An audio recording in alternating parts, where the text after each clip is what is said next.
Hey guys, this will be video 23 for the Gibson Les Paul custom restoration. I got a lot to cover, so I'm gonna just dive right in. What I'm going to discuss a little bit more is actually a little bit more related to the fitment of the neck.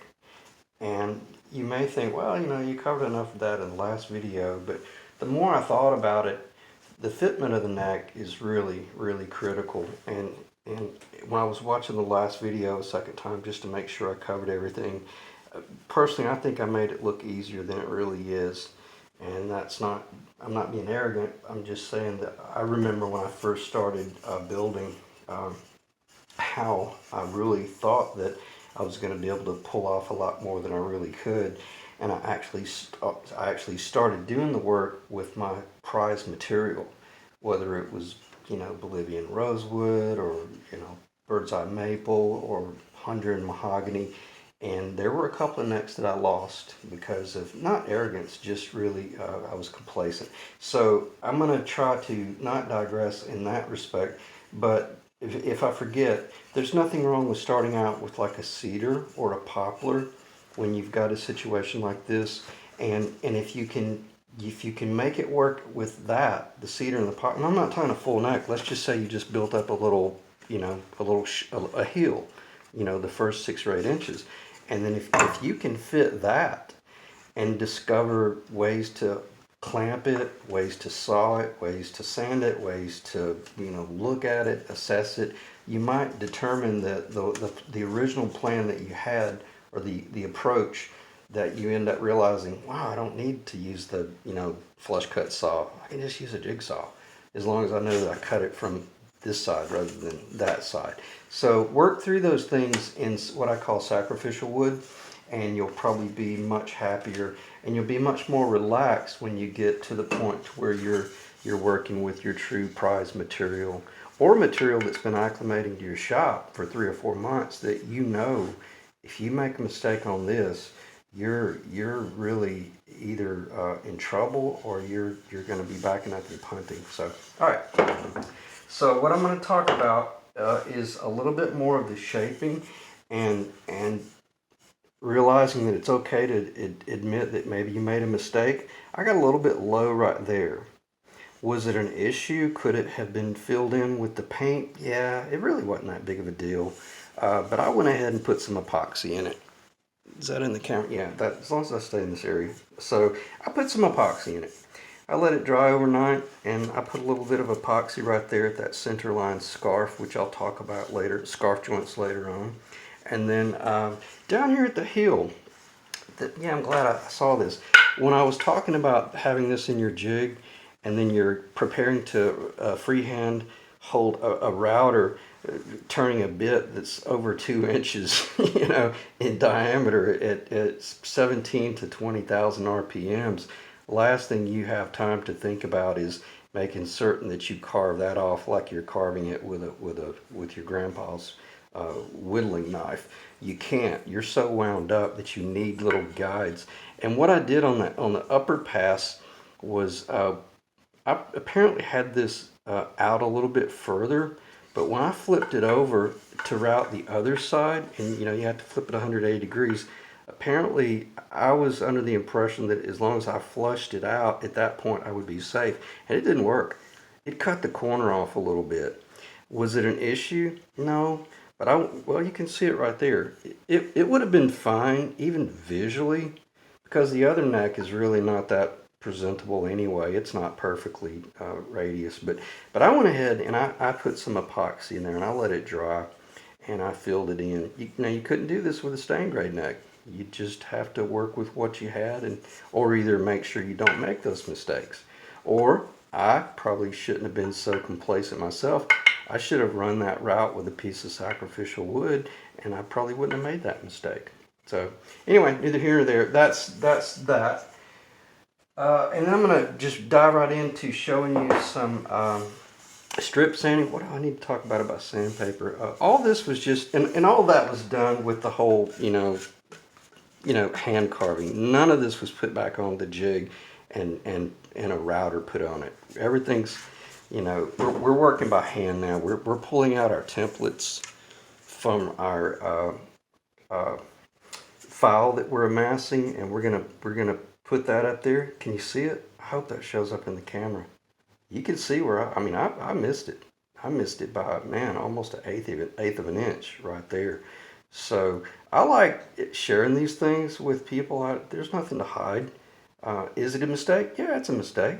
Could it be corrected? Yeah, it's corrected. And I could have shot that with black and nobody would have ever even known. And so the same scenario for yourself. If you're building your first guitar, maybe make sure it's going to be paint grade.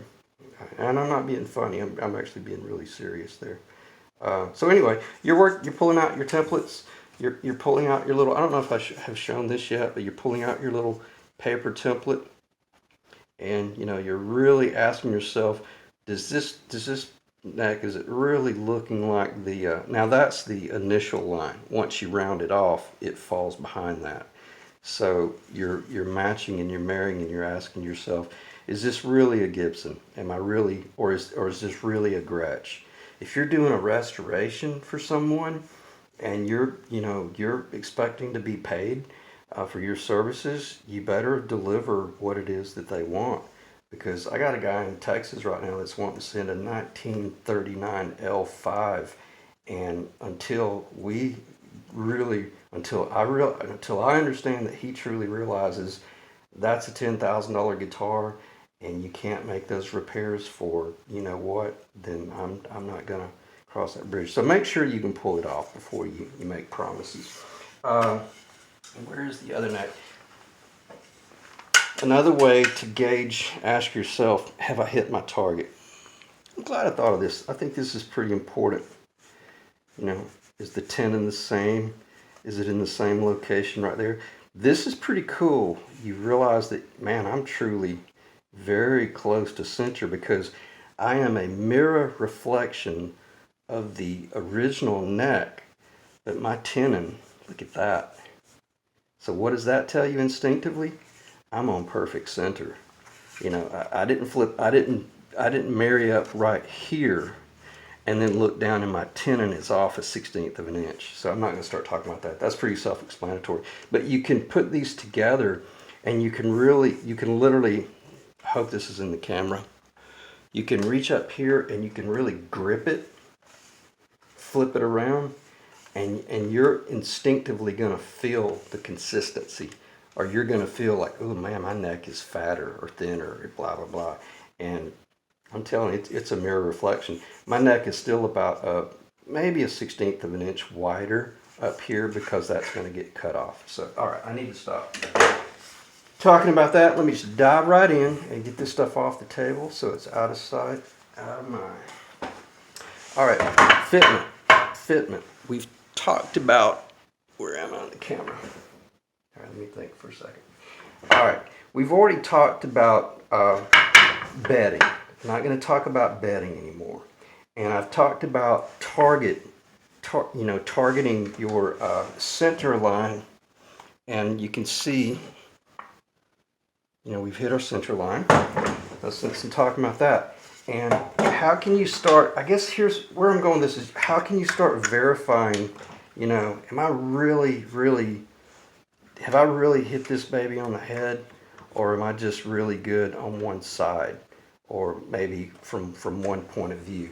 When you're working with wood, you need to start thinking in S4S terms, square four sides. And just because I say something is square doesn't mean that it's square. This is radius, but on the back of it, it is square. So that internal pocket is an inside dimension S4S. And that's what I mentioned by, I didn't want to go in there routing and shaping too much because I knew Gibson had done such an incredible job on the front end machining this. When I saw that, I realized that, hey, if there's an alignment issue, it's going to be me. It's not Gibson. They don't make mistakes like that. So we're looking at our joinery, and that's our target. Let me see if that's showing up. That should be showing up at the very bottom of the camera. Just to be safe, I'm going to put, this is pretty important, so I got to make sure that's in the camera. That should be in the camera. All right, so we're looking for this whole fitment here. We're looking for fitment along the bass side. We're looking for fitment along the treble side, And if we didn't, let's say we had a gap over there, and I know I've already covered this, but I'm going to hit it again so it's fresh on our mind. If I had a gap over here, but I'm kissing over here, but I'm perfectly on center, well then I need to be putting some sandpaper in here and doing some pulling. And this is kind of hard to do because I don't have the body clamp, but I can press in on the neck and I can start pulling. And also on that note, I can come in here and make pencil marks and then put it up in there, pull that sandpaper once, just once, pull it out, and then I might realize that, hey, I'm going to take my little file and I'm just going to carve it off. So anyway, now, and I just mentioned making sure that we're square on S4S, 1, 2, 3, 4, and we are. How do we check it? Flip it over. Yeah, let's flip it over. You want to really see, are we really square or are we just really good on the top? Oh man, we're true all day long. So we're square right there. And the cool thing, I've already shown this fitment. That should be in the camera. I'm not going to look there. I've shown the fitment there is excellent.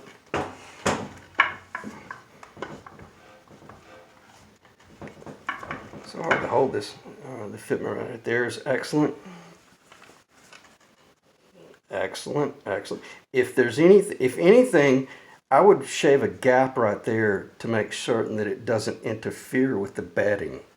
And that should make perfect sense. Just as the same way as I shorten this tenon by about maybe a 32nd of an inch, just to make sure that I'm truly, when I clock right there, I'm clocking down here. I'm not clocking up here.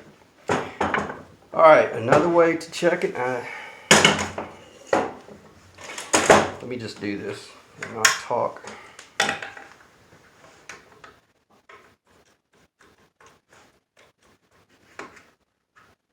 These little clamps are indispensable, I guess is the word. Is that the word? Irreplaceable. I know that. They're incredible. Alright, so we've got that right there. And then we want to ask ourselves, are we truly true? Check that out. That's amazing. That is the neck flipped 180 degrees. And look how well we're bedding. Bedding perfectly at our point, bedding perfectly along the back. And I'm going to try not to break this baby, but we're still true up in our joint.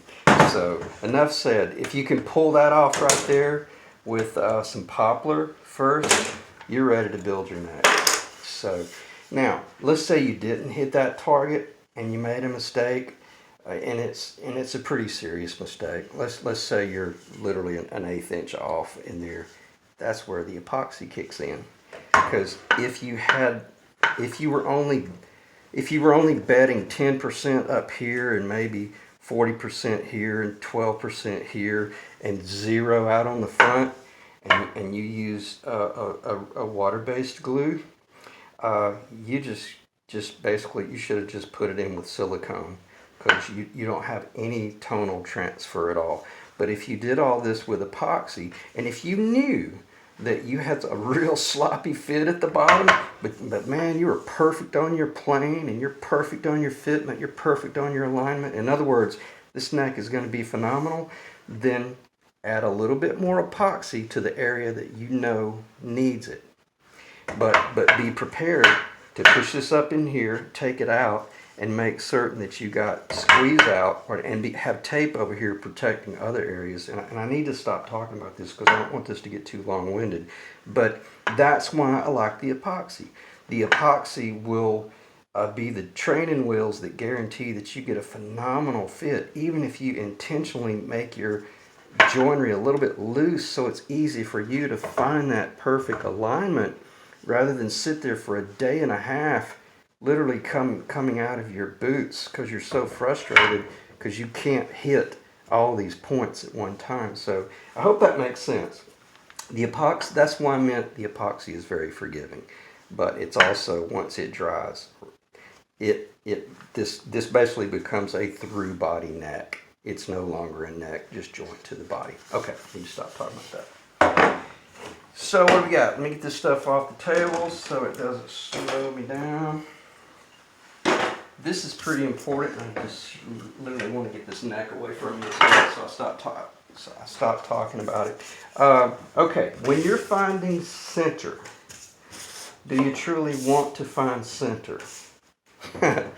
Well, it depends on where you cut where you cut the nut. If you cut the D and the G string perfectly symmetrical to one another at the nut, then you better work from center.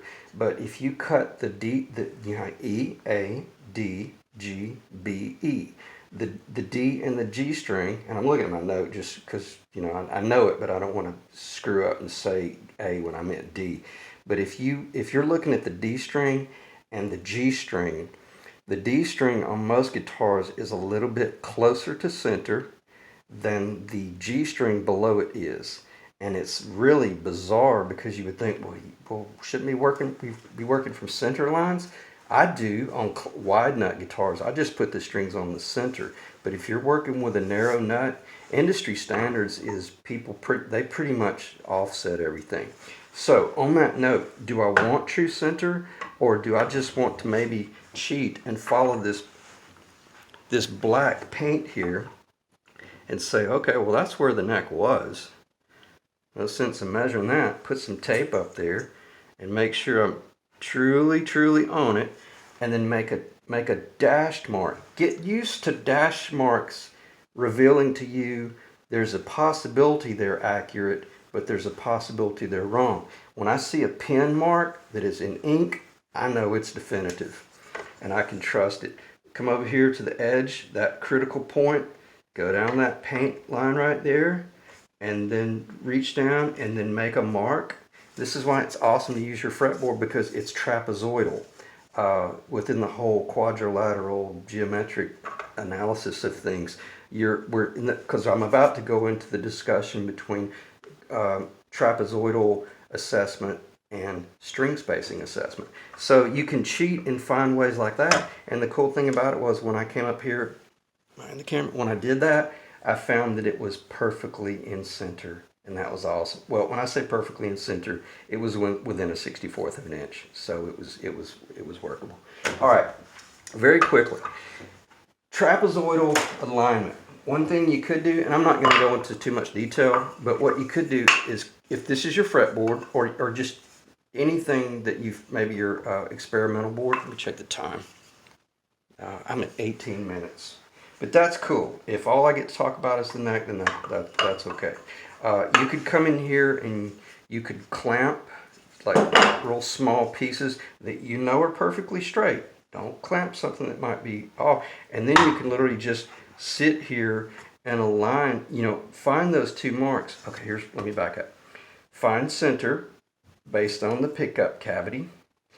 If you don't have the pickup cavity, just find center based on where you want center to be. And then measure over 1 1/16 of an inch. Make a mark. Measure down 1 1/16 of an inch. That's pretty close to where the outside of the trapezoidal fretboard, the outside dimension, once the binding is on it, and the binding is on it, or either it's a fretboard without binding, once it comes up to its widest point, that should be roughly around 2 1/8, 2 3/16, give or take. And then if you have those two boards, then all you're doing is simply putting this on here, and you're just assessing based on where this paint is. Hey, am I hitting that mark?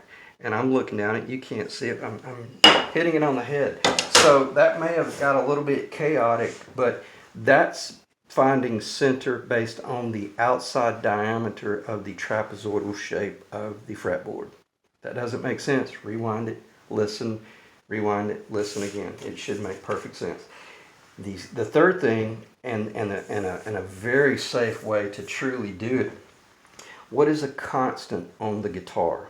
The whole thing about the guitar, what is the whole idea? What is the reason for the body of the guitar, the neck of the guitar, the nut, the bridge, you name it? To hold the strings in place. And how are the strings aligned? They are also trapezoidal. They follow a trapezoidal path as well. You have the high E, the low E on a 6-string guitar. They follow a trapezoidal path based on how wide your nut is, how much you offset, how much you set, how much clearance you set, and just try to remember, always have a minimum of about 1/8 inch. The outside edge of that E string should be about 1/8 of an inch from the edge. The outside edge of the low E string should be about 1/8 of an inch from the edge. If you were going to make a mistake on the high E string and let it be a little closer to the top. I'm sorry, I have that backwards. Reverse that. Make sure the high E string is a little bit lower, because when you're bending an E, or when you're hammering on the E, then I'm confusing myself. I was right the first time, because I have hammered on a high E before and pulled it off the side of the fretboard because I was too close to that edge. So I apologize for any confusion there. If you're going to make a mistake, make sure that the trapezoidal string path is just micro thousandths, a little bit higher on the bottom, and it's okay for the high. Because if you're reaching up there hammering on a high E, when you do hammer on it, you have a tendency to pull it down. Okay, I'm not going to start talking about that. That should make sense. But in the real world, don't make a mistake. Build the fretboard wide enough and you'll be good. All right, so I talked about string path alignment. That can be based on the difference between a Gibson bridge and a Floyd Rose. A Floyd Rose is wider, a Fender is wider. Just know that the Fender trapezoidal string path is wider at its bridge, even though the nut of a Fender and a bridge may be identical. We're doing centering based on hypothetical string paths. String paths, P-A-T-H-S. Okay, man, I'm so glad I got that in without the phone cutting off. If the phone cut off right now, we've covered some great territory. Install the tailpiece studs and anchors. Got that done. That took close to 4 hours. So if that tells you anything, and I know what I'm doing, there was an enormous amount of alignment to get that right. And then not just that, putting them in. I'm going to hit this very briefly. I did my initial cut on the drill press with the Forstner bit. The Forstner bit did not relieve enough material because they're so precise, and I was preparing to kind of tap the tail studs in. They were way too tight, and I had to back up and punt, because if I had forced those in, and I had even saturated the mahogany with water to hopefully allow them to go in better, I ran the risk of splitting that top. I had to back up and punt, and then I had to re-drill it with a true 1/2 inch bit, and then I still cleaned it up a little bit with some sandpaper, because when I could have taken put it on my press and pressed it in, but I might have been putting 600 pounds of pressure on it, and it was fine now, but then you ship it to Arizona and it splits open. So I had to shape that up enough so that when I put the anchors in, I was able to tap them in with a hammer. Well, let me back up. I was hammering them in. Okay, I was hammering them in with an actual pin, a punch as well, like a machinist punch. We're talking what I used to use for knocking piston pins out, or either installing piston pins, wrist pins. So, and I'll do a video on that someday. That'll blow your mind. So it's pretty cool to how some of this stuff relates actually to true engine building as well. So anyway, be very careful with that. I wouldn't recommend doing that at home. If you don't know what you're doing, take that to a specialist, or take it to a machinist, believe it or not, or take it to a cabinet shop that really understands maple and not splitting it. Oh yeah, the smell, the odor. Some would call it odor. We'll call it vintage scent. We've all opened up an old saxophone case or an old trumpet case. I've played saxophone for about 30 years, and I've got a vintage Noblet from Paris, France, that I bought off eBay. It was a steel deal. Opened up the case, and I was so terrified that it was going to have this funk that just made you sick when you played it. But it was the perfect amount of just vintage scent, but not sickening. And this one is the perfect amount of vintage scent. And I'm not looking at the camera at all. I'm just trying to stay in this area because I'm trying to cover a ton of stuff. I taped all of this off to make certain that the lacquer or anything chemical wise does not get in there and attack the vintage scent of this old wood. Because, and if the video cuts off, I hope it gives me time to say this, the vintage wood is your last telltale sign that it's truly authentic vintage. Now, any guitar shop's going to be able to look at this and say, yeah, man, this is real. This is a 42-year-old Gibson. But there's a lot of fakes out there. And to me, there's a big difference between a fake and a replica. I don't have a problem with replicas because I'm building a replica. It's not going to have a Gibson logo, but it's going to be damn near identical to a Gibson other than it's a little bit bigger. But you know, when you got that vintage scent in there, as a luthier, as a repair guy, you better protect that scent. Don't be pouring this thing full of epoxy or, you know, some sort of lacquer sealer to try to seal that wood. You'll kill the whole vintage scent and the proof. So anyway, no sense in talking about that anymore. What else do I need to talk about? I think I actually kind of hit all of the points. I think I really hit all the points that I wanted to hit. Radius the fretboard surface versus install mother to pearl first, then route. That's related to the fretboard. I'm not going to start talking about that because the video is probably, we're at 26 minutes. There's a possibility this video could go up to like 30 minutes. So what do I talk about? And I promise you I'm not going to talk about Bigsby's. No sense in talking about Floyd Rose either.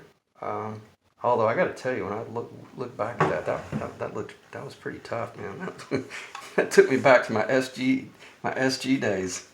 I didn't have a Floyd Rose on the SG. I had a Leo Quan, the Badass Bridge, which was pretty cool. And it was black as well. So working on this guitar, it brings that nostalgia back. I may have mentioned that I failed getting the tape on that. So I'm going to get that taped off as well. Because if I'm up here doing any overspray, let me say, if we do any more additional spraying, this is going to be completely taped off and cut with a razor blade. None of my overspray work is going to get into this cavity, period. And none of my overspray is going to get into this area here. I'm glad the camera's still rolling. That is critical. You got to make sure that you truly protect everything historical. And even this old binding, remember what I said in video 7, 8, 9? Man, I'm telling you, it's the cheerleader that's keeping me in the game. And we're winning. We're kicking ass. And it's ugly, it's beat up, and it's dirty, but look how well protected I have it. Literally have it taped. Why? Because I'm terrified of losing it. Man, she's the cheerleader that's keeping me in the game. You know, so anyway, stuff like that. And you can't, if you have to teach that, then you probably shouldn't be building guitars. That ought to be natural. You know, you ought to just naturally care about stuff like that. So, do I want to show the neck and the guitar? I don't know if I'm going to have time to put the neck on here. I wish I had have done this now. Where are we at 28:41? Let me just see if I can briefly show see that 17 degree? Man, that's a rock star right there. And I don't think we're gonna have time. I don't want to I'll do that in a later video, and I'm gonna show you how positively stunning this neck is on this body. And I mean, next to the Soliflex, man, this ought to be in the Museum of Art and Science and just hanging next to a Marilyn Monroe. It's absolutely stunning. And I did the strap test a little while ago. I put some Shalers on here, and I'm not even going to go into how important not putting the old strap buttons on there. That's the whole 90% of the reason most of the guitars have been lost. You need to be running Shalers. And if you've got an old vintage guitar, and I hope this doesn't cut off, get your old screws out of there. Save them if you want. Get some new screws in there. Get some really high quality screws, and don't force them in. Because if you're having to force them in, you're heating up changing the temper of that screw, and you run the risk of that screw snapping or being right at a break point, and then that screw will break loose. So if you've got an old vintage guitar, I don't care if it's the original 1958 screws, get them the hell out of that body and get some good screws in there and get some Shalers on there, or even get some copies. That's better than anything. So, you know, I got a little emotional there. Protect your investment. There's a lot of money here now. This is an heirloom item. Not necessarily just this guitar, but any guitar that you're